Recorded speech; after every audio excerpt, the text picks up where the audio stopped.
On va enchaîner avec Amar Bellal, qui est représentant de Fabien Roussel, rédacteur en chef de la revue du PCF Progressiste et membre du Conseil national du Parti communiste français. Bonjour. Bonjour. Enchanté. Bonjour. Première sur Twitch. Oui, une première, oui. Je vais juste vous demander de vous avancer un tout petit peu. T'as vu ? Je respecte le travail des ingénieurs du son. Vous avez vu un peu, on fait la même chose pour tous les porte-paroles. On va commencer par les 3 propositions autour des énergies renouvelables que propose votre candidat. C'est parti. Je voudrais... Alors, on fait juste un petit jingle. Désolé. J'ai pas mentionné le jingle. C'est parti. C'est bon. Nous, notre credo, c'est de parvenir à une France qui soit neutre en carbone en 2050. C'est ce qui ressort des conférences climatiques afin de respecter, essayer de limiter à 1,5 degré, 2 degrés le réchauffement climatique. Ce qui serait déjà, même à 2 degrés, ce serait une catastrophe pour la planète. Donc, il ne s'agit pas ici, pour nous, il ne faut plus perdre de temps dans la baisse des émissions de CO2. Il faut commencer dès maintenant. L'enjeu, c'est vraiment un monde qui sera radicalement différent pour les siècles à venir et même pour les millénaires à venir. Donc c'est vraiment, quand on parle d'enjeux pour nos enfants et petits-enfants, en fait, c'est pour des générations sur des siècles. Et donc, pour empêcher cela, il faut décarboner massivement notre économie et arriver vers une France en 2050. On va tout faire pour y arriver, où on consomme pratiquement plus de pétrole, plus de gaz, et le reste du gaz qu'on va consommer, ce sera un gaz qui va être produit sous forme bas carbone. Et c'est une gageure parce que 2050, c'est demain. C'est 30 ans, c'est à l'échelle d'un déploiement industriel, c'est très très court. Donc à partir de là, on a besoin vraiment de toutes les énergies pour décarboner notre économie. Donc c'est pour ça que nous, on dit que le vecteur électrique, il va être très important. Et ce vecteur électrique doit être produit de façon décarbonée. Il l'est déjà actuellement, mais plus pour longtemps parce qu'on doit renouveler tout notre parc de production existant. Il faut savoir qu'en 2050, plus rien de ce qui existe ici en France de production d'électricité n'existera. Donc il faudra tout reconstruire. La question, c'est qu'est-ce qu'on fait ? Quel choix de mix électrique on décide ? Nous, on pense qu'il faut un socle d'énergie pilotable décarbonée, à savoir l'hydraulique et le nucléaire, et un socle d'énergie, les nouvelles énergies renouvelables, puisque l'hydraulique, c'est une énergie renouvelable, mais les nouvelles, à savoir l'éolien et le photovoltaïque. Donc on pense qu'il faut faire les deux. Le pilotable nucléaire hydraulique permet de parvenir à un déploiement massif des énergies renouvelables. C'est la façon la plus sûre, sans se faire de frayeur, de développer massivement ces énergies renouvelables. On ne pense pas qu'on pourra se passer complètement de nucléaire et d'hydraulique. Le 100% renouvelable, on le voit, même RTE est assez critique là-dessus.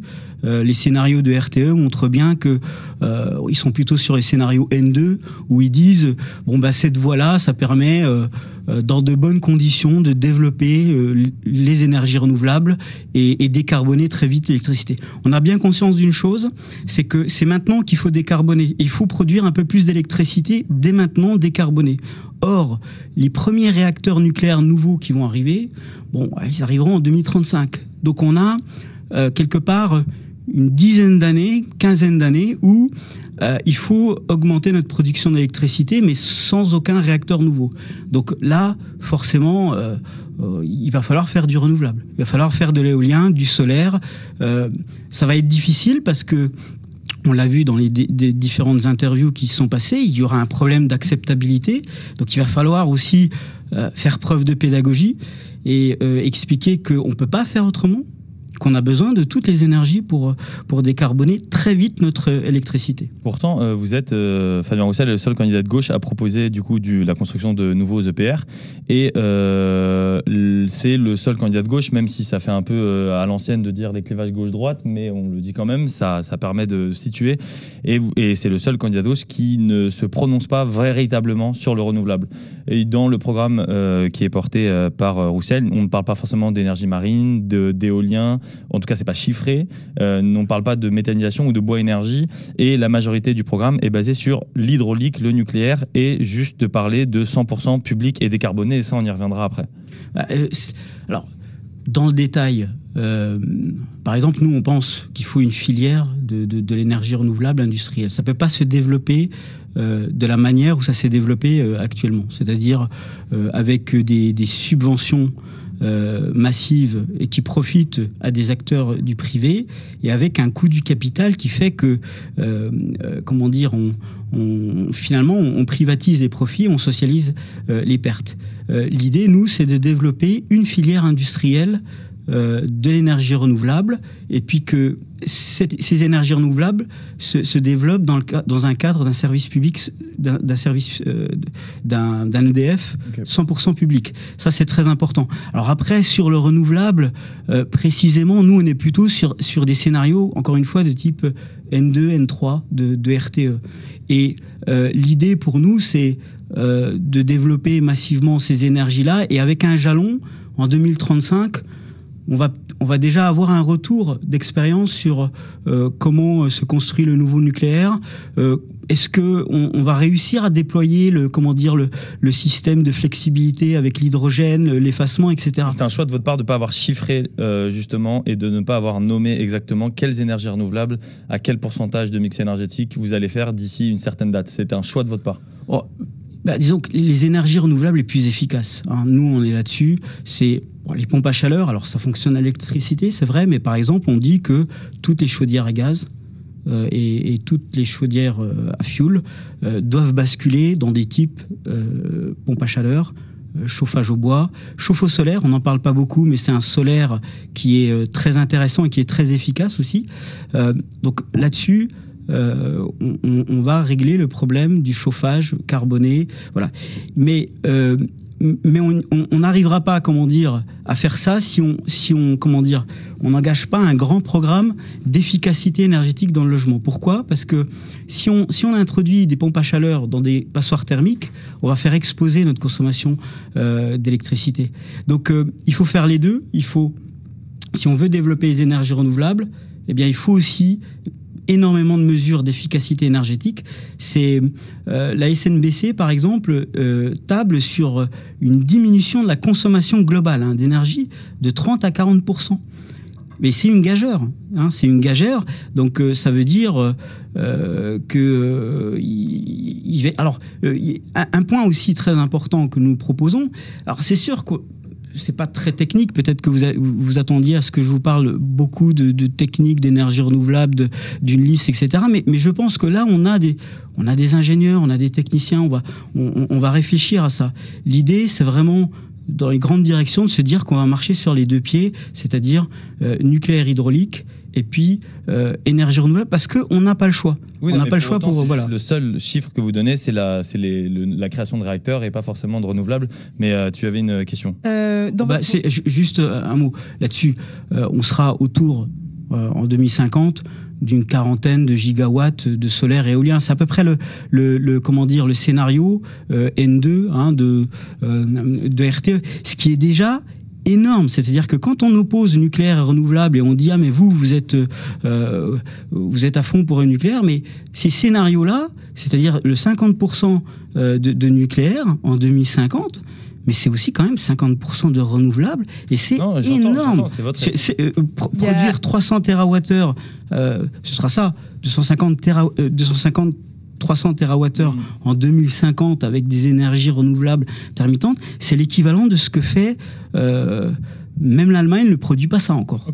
C'est énorme. Il y a un point de votre programme qui est particulier et qui dénote par rapport aux autres candidats du programme de Fabien Roussel, c'est que vous proposez une politique de l'énergie fondée sur un mix 100% public. Oui. Est-ce que vous pouvez nous expliquer très concrètement ce que ça veut dire et comment on y parvient ?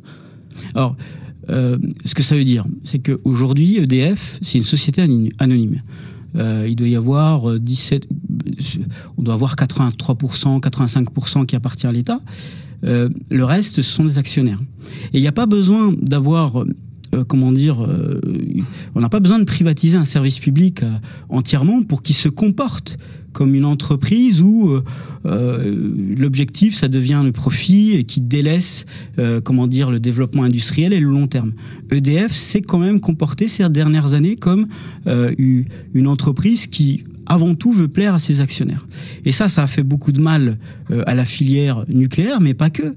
La filière renouvelable aussi. Je ne sais pas si vous avez entendu parler de Photowatt, mais Photowatt, on a en France, c'est une entreprise de panneaux photovoltaïques, on a en France des entreprises de haute technologie dans ce domaine-là. On a des centres de recherche, des universités qui travaillent sur le photovoltaïque, mais aujourd'hui, dans un environnement qui est dominé par le marché, par des calculs à la petite semaine, eh bien, Photowatt ne se développe pas. Or, si on veut faire ce que je viens de dire, c'est-à-dire développer massivement le photovoltaïque et l'éolien, ce serait bien de pas l'acheter en Chine, d'acheter nos panneaux photovoltaïques en Chine, ou d'être juste des monteurs d'éolien, comme ça se passe actuellement. Donc, il faut développer une filière industrielle de l'éolien et du solaire, et pour ça, il faut un service 100% public, et qu'EDF devienne un EPIC.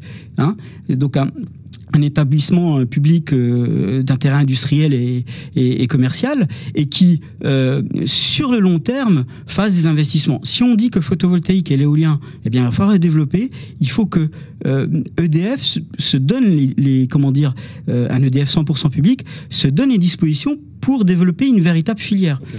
Et ça suppose, parce qu'il faut quand même qu'on parle dessous, ça suppose... qu'il faut maintenant un pôle public financier avec des banques nationalisées qui financent des grands projets avec des taux d'intérêt très faibles. Parce que le climat, c'est pas une affaire de bourse. C'est pas une question c'est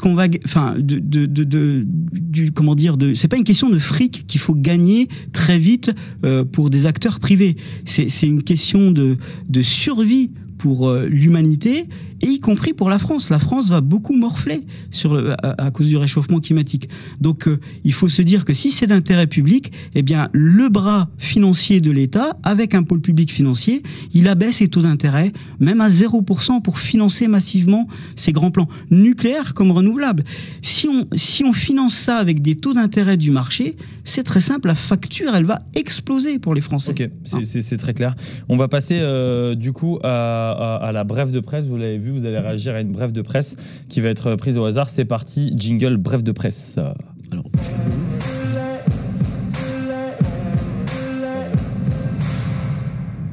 c'est parti du coup, petit tirage au sort des brèves de presse. On va voir sur laquelle vous allez tomber.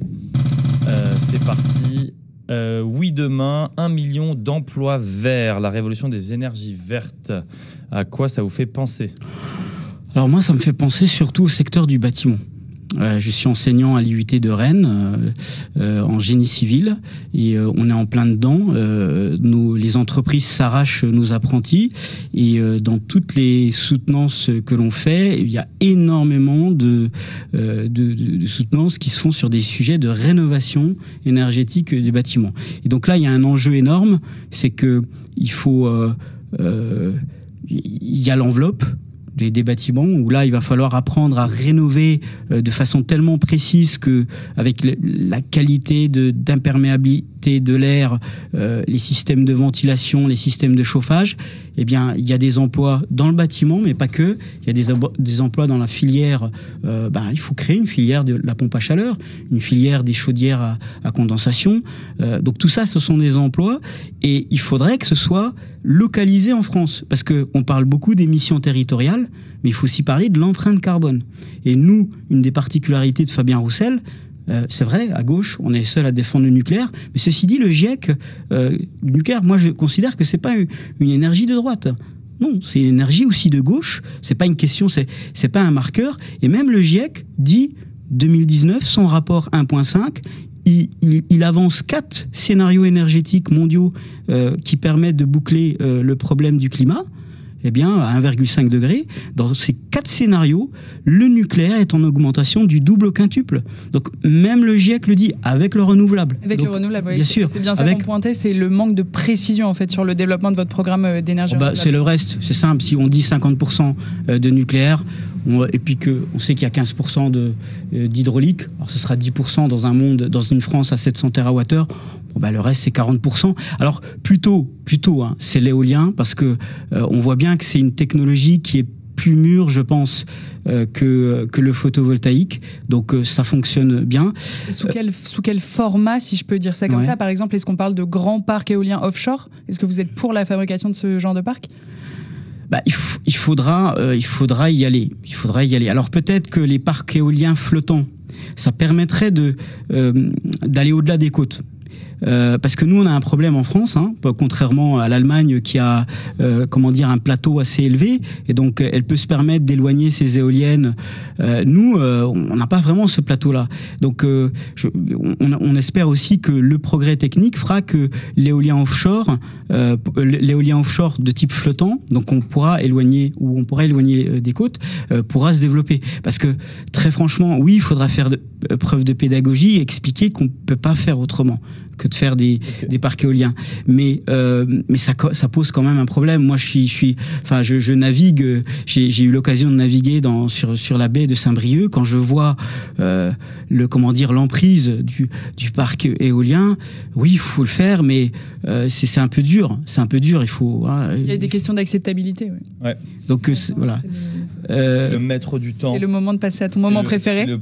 Oui, c'est le moment de passer à mon moment préféré. C'est le moment de passer au jeu du oui-non. C'est parti pour le jeu du oui-non. Alors, c'est où cool.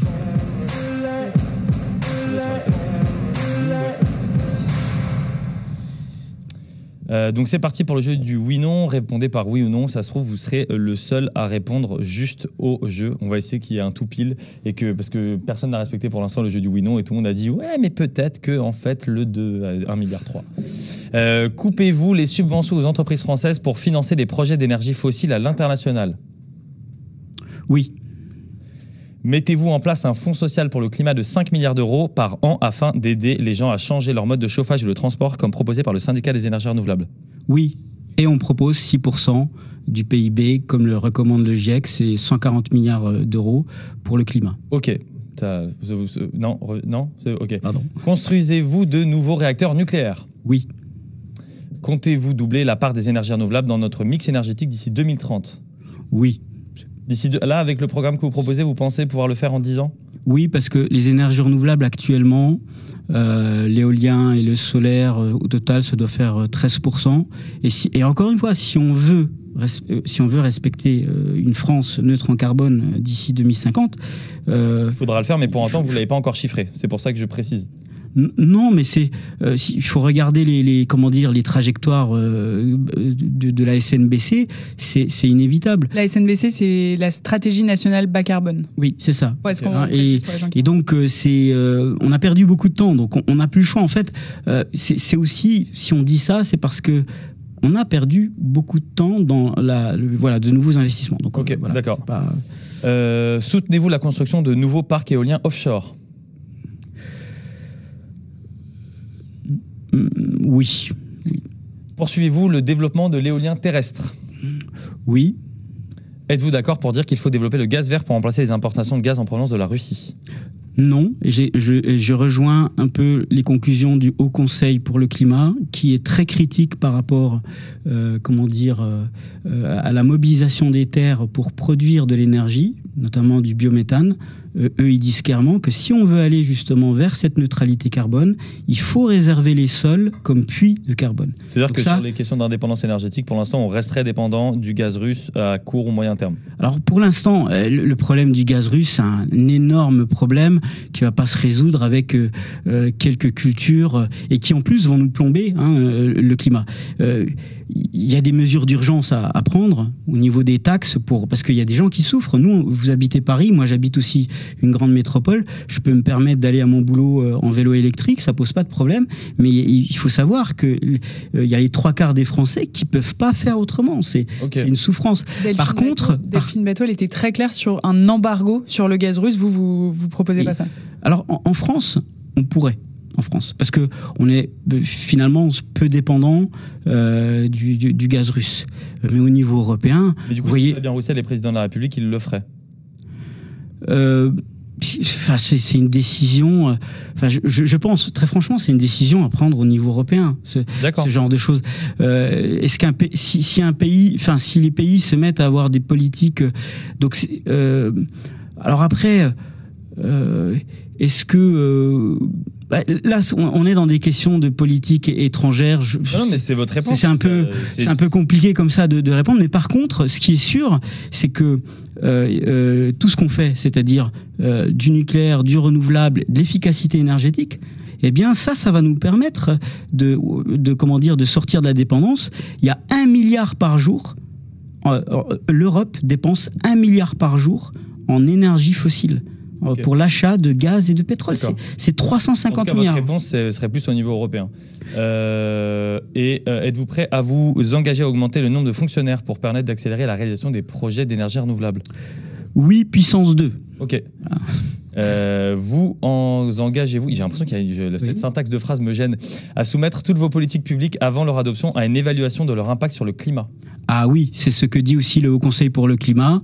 Elle note bien une incohérence des politiques, tout le monde tire de son côté. Voilà, ça c'est très important. Oui. Super, on va passer au temps additionnel. Du coup, le temps additionnel, vous allez lire le chat pendant 3 minutes. Il y avait pas mal de questions avant. Je vais essayer de remonter un petit peu. Alors, il y avait des questions ici. Vous pouvez commencer à partir de là. Alors, c'est ici, hein? Ouais. D'accord, ok. Alors, qu'est-ce que je fais? Je lis et vous pouvez lire à voix haute. D'accord. Ici, c'est là. Hein. Donc... La question, par exemple, je vais vous la lire. Il y a pas de petite question. Alors, au Havre et à Saint-Nazaire, je crois, ils ont lancé des centaines de recrutements dans l'industrie pour fabriquer les parcs éoliens en mer. C'est pas une filière ou des emplois intéressants pour Roussel. Ça vaut pas le coup de soutenir ça? Pourquoi? Je suis juste un passe-plat. Non, justement, encore une fois, il faut pas que la France se contente juste d'être un pays où on monte des pièces qui ont été fabriquées ailleurs. C'est ça qu'on est en train de dire. Parce que on nous vend dans la presse, oui, ça crée des emplois. Oui, ça crée des emplois, mais c'est les emplois en bout de chaîne. La chaîne de valeur la plus intéressante, c'est pas nous. Et on peut pas continuer comme ça, y compris pour le climat. Parce que si ces pales d'éoliennes, si ces mâts sont fabriqués dans des pays où l'électricité elle est fortement carbonée, on grève le bilan carbone. Donc il faut une filière.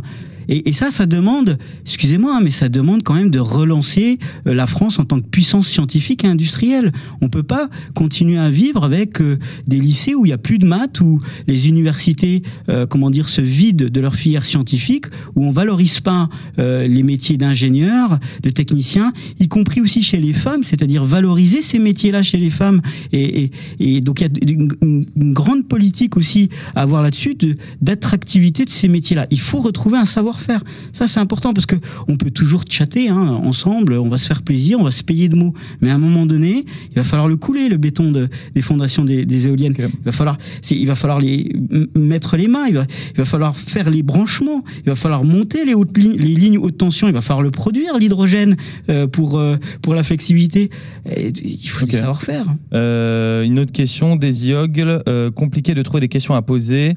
Il n'a aucun programme ENR, il l'assume, il ne veut pas se risquer de se mettre à dos la CGT Mines-Énergie du gaz et du nucléaire. Ah non, la CGT Mines-Énergie, là-dessus, sur la filière, du renouvelable, ils sont assez clairs là-dessus. Puis nous, on n'a pas vocation la CGT à sa, à sa façon de fonctionner. C'est un syndicat, nous, on est un parti politique. Non, ça, ce sont des caricatures. C'est un peu dommage qu'on en soit encore là. Mais là, aujourd'hui, si on veut vraiment développer les énergies renouvelables, ça peut peut-être pas plaire, mais il faudra de la puissance publique, du financement public, des banques publiques. Et ça, on le le dit clairement, et du savoir-faire. Là-dessus, on est clair là-dessus. Ok. Question aussi un peu plus pédago, parce qu'on l'avait peut-être pas dit en amont, c'est quoi le gaz vert? Alors le gaz vert, ce serait l'exploit de réussir à produire massivement du gaz, du méthane avec de l'hydrogène. Alors c'est un procédé de méthanation. Alors c'est le moins mûr, hein. Ou alors directement de l'hydrogène. Donc par électrolyse. Et c'est voilà, c'est une gageure parce qu'aujourd'hui, sur le papier, ça fonctionne, mais à l'échelle industrielle, il n'y a aucun pays dans le monde qui a réussi à produire massivement cette énergie décarbonée. D'accord. Ça reste des paris technologiques. Ouais, c'est quand même des paris, mais il faut essayer. On verra en 2035 où est-ce qu'on en est aussi. Merci. On parle de 2050, mais il y a aussi des jalons. Hein. Oui, c'est vrai. Merci beaucoup, Monsieur Ball. Bon courage pour la campagne. Et merci à vous d'avoir accepté cette invitation. Merci beaucoup. Merci à vous, surtout.